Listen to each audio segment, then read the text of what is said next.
I am not what happened to me. I am what I choose to become. Carl Jung. The sad reality of most human beings is just that. Most people do believe they are what happened to them. Most people equate self-worth with their past, with their achievements, with how other people view them. But we are none of those things. We are, as Jung puts it, who we choose to become. We are always one decision away from a completely different life. What happens to us is never a choice, but how we choose to feel about what happens is always our choice. How we choose to respond to life circumstances is a choice. Who we decide to be in every moment, including adversities, will determine the quality of our life. Leave your past behind and decide today, now, who you will be from this moment forward. Until you make the unconscious conscious, it will direct your life, and you will call it fate. Carl Jung. Why do bad things keep happening to me, some say? Why do the same negative kind of people keep appearing in my life? The unconscious, or rather subconscious, controls almost all human behavior. It has been said that almost all brain activity happens on a subconscious level. The problem is, most people do not understand this basic principle, and therefore are running their life on autopilot, repeating the same reactions and responses, and often repeating the same problems over and over again in a figure-8 loop. Einstein said the definition of insanity is doing the same thing over and over again and expecting a different result. Until you change the reactions, responses, and actions you've conditioned into yourself unconsciously, you won't see different outcomes in your life. Until you learn why you are acting in a certain way, you'll never be able to act better. Until we learn why we feel a certain way on a consistent basis, we will not be able to consistently feel better in any way. You need to step back and examine your life. Examine you. What feelings, behaviors, habits, and actions are running on autopilot? What can you bring forward to the light, into your consciousness, into your presence? If you can manage that, you can start changing those habits consciously. With repetition, you can reprogram these new habits, feelings, and behaviors into your new subconscious program. Better habits, better reactions, better outcomes.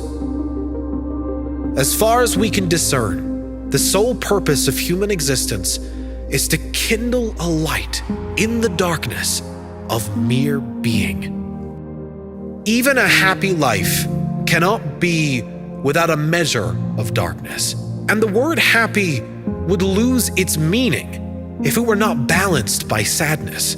It is far better to take things as they come along with patience and equanimity.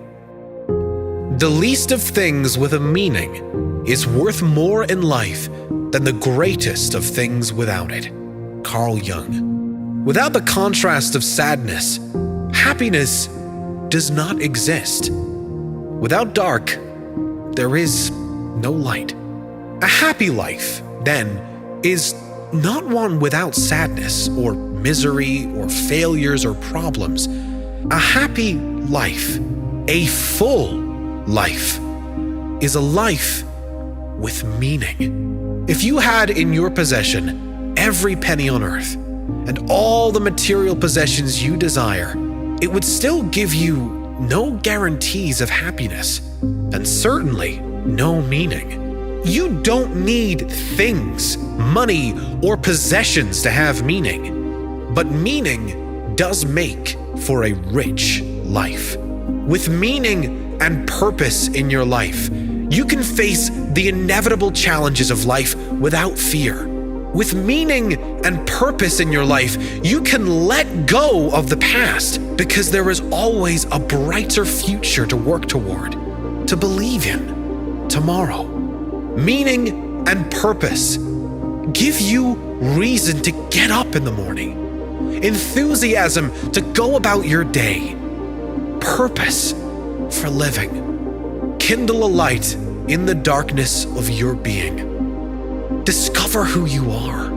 Develop a life of meaning and purpose, and accept every inevitable challenge that comes your way.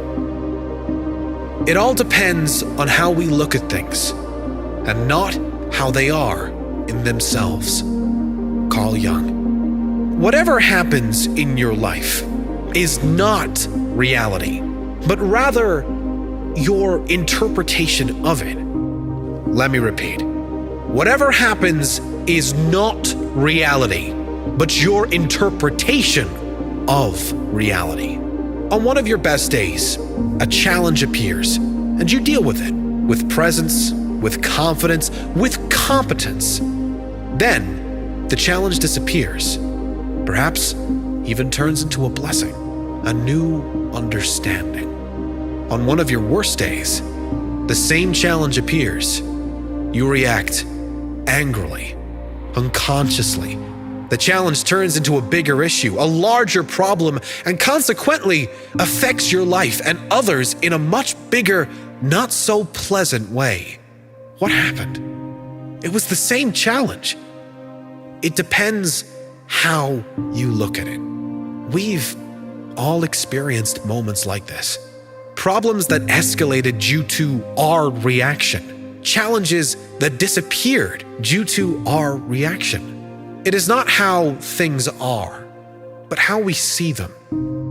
We can see beauty in anything and ugliness in anything. The real question is, what do you choose to see? Thinking is difficult. That's why most people judge. Carl Jung. We have to step back and catch ourselves judging. And this is not easy, because we all want to think of ourselves as good human beings, and you may well be. But you must take ownership of your judging as much as the next person. Judging people, judging things, judging circumstances. How do you judge? Who do you judge?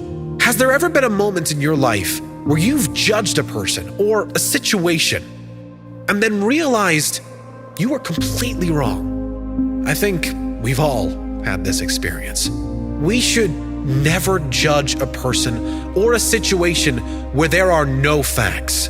If we don't know, we must accept we don't know and expect the best. We really do choose how we see everything, and anything can be seen through a positive, optimistic lens if that is our intention. Make it your intention. Your vision will become clear only when you can look into your own heart. Who looks outside dreams. Who looks inside awakes. Carl Jung. Those who look outside at others, to society, for an indication of how they should act or fit into the world, are lost in a dream, perhaps a nightmare. A life lived not authentically, but how they perceive will be most acceptable by the standards of society. To awaken is to look within your own heart, to trust your intuition, and to be brave enough to live life on your terms, not caring for others' opinions or judgments, only focused on the life that lights you up, the authentic you, living your authentic life. That is the awakened life. the real you, living with freedom of all outside expectations and opinions. Knowing your own darkness is the best method for dealing with the darkness of other people. Carl Jung. When we understand from a place of true humility that we are capable of the darkness, and that darkness is within us all, we can then have empathy for the way others act. Understanding that everyone is doing the best with the life circumstances they were presented. As Maya Angelou said, if they knew better, they'd do better. We've all made mistakes. And for most of us, when we stuffed up, we knew better. So we did better.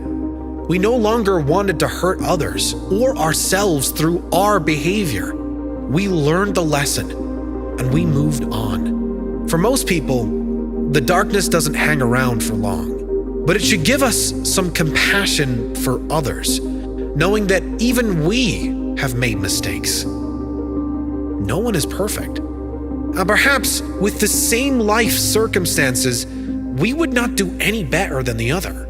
Perhaps if we went through what they went through, we would not have the tools to do any better than they are doing. It does not mean condoning any type of behavior.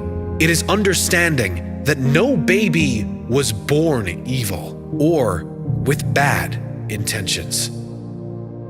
Everything that irritates us about others can lead us to an understanding of ourselves. Carl Jung. Anything that irritates you in another is likely within you or within your shadow. They are the things we are most afraid will come out of ourselves. It's like a mirror for your own personality. What irritates you in others can teach you important things about yourself. Pay attention to those things in others that irritate you. Perhaps there is something you can work on too. Where love rules, there is no will to power. And where power predominates, there is love lacking. The one is the shadow of the other. Carl Jung. And how badly do we need more love and less power in the world today? The endless seeking of power and control is due to a lack of love, a lack of connection and empathy for others.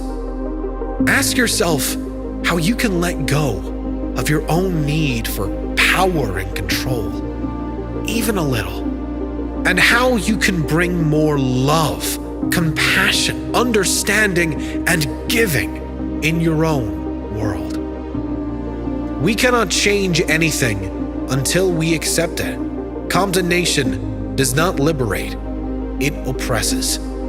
Carl Jung. You are what you do, not what you say you'll do. Carl Jung. We do live in this kind of world, where many people talk too much and act too little. As Jung says, you are what you do, not what you say you will do. You do not need to tell the world or tell anyone what your plans are. You can show them with your actions, with your results. That is ultimately how we are all judged anyway, on how we show up every day, who we are, what we do. Never who we say we are or what we're going to do. Less talk, more action. Leaving the need for validation behind and being who we intend to be. Doing what we want to do and letting the right people show up because of those choices.